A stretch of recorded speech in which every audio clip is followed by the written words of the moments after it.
Hey, what's going on? Coming back to you again for part 3 of discussing Pookie and how it relates to dating and culture within the black community. Alright, so now I'm going to switch up gears here. So for my third video topic is going to be called complacency and identity politics. Okay, so I want everyone to bear with me as I explain this analogy. Okay, let's pretend that I'm an upper class black man who has his own business, knows the latest stocks and bonds, is able to explain plate tectonic theory, and doesn't have any debt. And I ask a black woman out, and she says, if I wanted to date a white man, I would have dated one a long time ago. And then he's immediately brushed off to the side. All of his accomplishments, all of his well-to-do mindset, his maybe catering attitude, his maybe protectionist, or this type of wants to protect his woman type of attitude. All that is thrown out the door. So right, my mind is blown. So here I am, well-educated black man, in which not only a successful black American, but I'm a successful male by any standard. Now I cannot find a black woman who wants to be a wife and who wants marriage. Hell, I can't even find somebody who just wants me, maybe even without marriage, right? So what am I supposed to do? Now I want to examine this statement where it says, if I wanted to date a white man, I would have a long time ago. What this means to me, if I heard this statement, then this meant that there is an identity or some type of stratification tied to success. So knowing stocks, bonds, and knowing capital gain deductions and real estate is somehow tied to race, right? Do you remember when I stated what the essence of hip hop was in the first video? Hip hop is counterculture and going against corporate America, right? Here in black America, since we have been undermined for such a long time, the whole essence of hip hop is because we as black Americans could not get into corporate America, maybe due to our skin and other type of Jim Crow laws and things like this, right? So that's what, at its core and at its base, hip hop is to buck the norm. That is what hip hop is. So it's almost like, since our music embodies that, and since a lot of us as black people embody that, this is why, let me use for an example, Beyonce. When Beyonce went to the country music genre, they didn't want her there because she, in a sense, even though she does R&B, they're kind of on that same wavelength. She's done some stuff with hip hop. Jay-Z, her husband, obviously hip hop artist.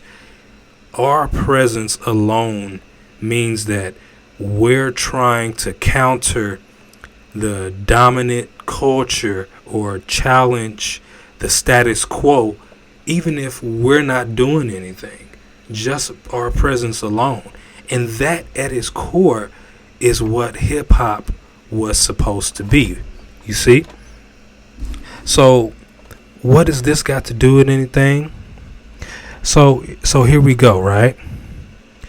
Going against, corporate America and all,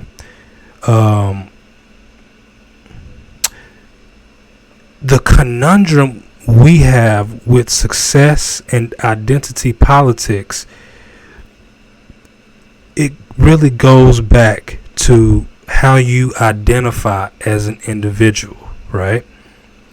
Let me give you an example. Okay, now I'm going to say this, right? Okay, as a black man, if I say, hey, let's run up in the motherfucker and let's go get him, something like that. We going to be in there, we going to be in and out, and we going to get him. Man, right? Now that statement alone, right? Let's run up in the motherfucker and let's go get him. Saying it smooth, saying it with passion, saying it with style, you saying it with charisma. That evokes passion, evokes intensity, adrenaline, taking what's yours, being a man. That's hip-hop-ish, right? It's that feeling.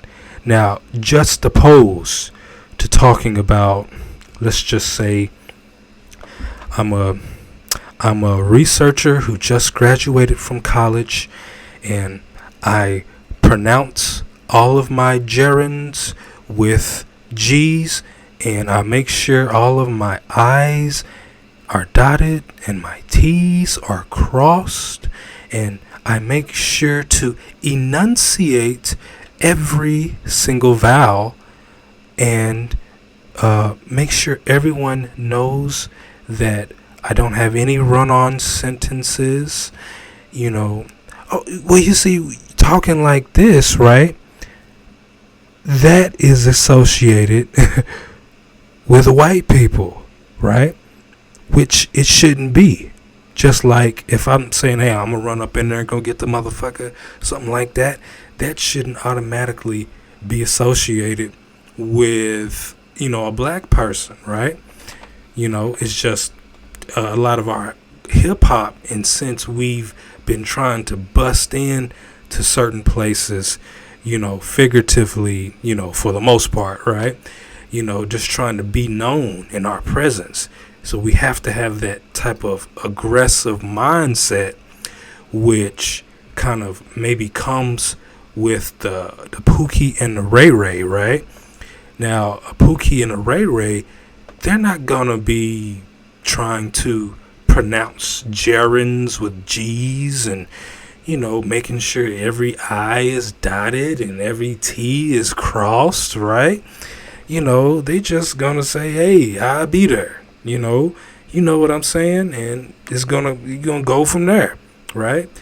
And it's like, it's this counterculture that's clashing with each other. It's like, okay, this black man is successful, but he doesn't seem like a black man anymore because he has money. So now it's like, but I'm happy that he's successful, but why is he successful? I know that sounds crazy, but this is how intertwined, can I say, wealth and identity is tied into our culture. You see, it's almost strange seeing a black man have money. And I think for a black woman, it's like she's more used to a Pookie and a Ray Ray because, that's what, like I was stating earlier, that's what our music has been about. We've been Pookies and Ray Rays, but we somehow managed to become rappers, even with a Pookie and a Ray Ray mindset, right? So if I'm coming to you as a black man and I'm talking about capital gains and real estate and stocks, that sound like a white man. You see what I'm saying? And if I'm coming at you like that, well, this is kind of like code switching for a black woman, because it's like, well, dang, that kind of sound like some shit that white people would do. So it's almost like it's like I'm going against it's like I'm going against my culture by being successful, which is utterly fucking crazy, right? How can it not be black to be successful? So I have to lower myself to be cool and to be hip, right? And to be lit and to be on fleek and to be all these other new cool terms, right? So we have a real conundrum because the Pookie is the one who can barely make words and sentences and he still has his personality intact, which is in line with our culture. But a black man who goes to college and graduates, he's automatically seen as a sellout or maybe in the sunken place. So what are we to do if we think like this as a society, right? How can we really alleviate these things if it's such a divide on what success is and what success means to be as a black man, what success means to be as an American, what success means to be just around the world, right?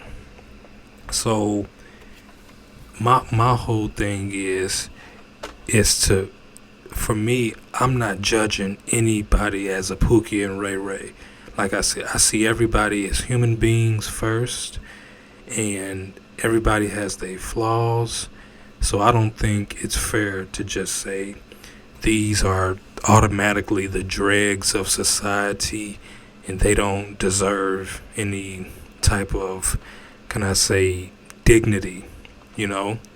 It's so hard to choose between a culture here in America, especially if you're black and you're trying to be successful.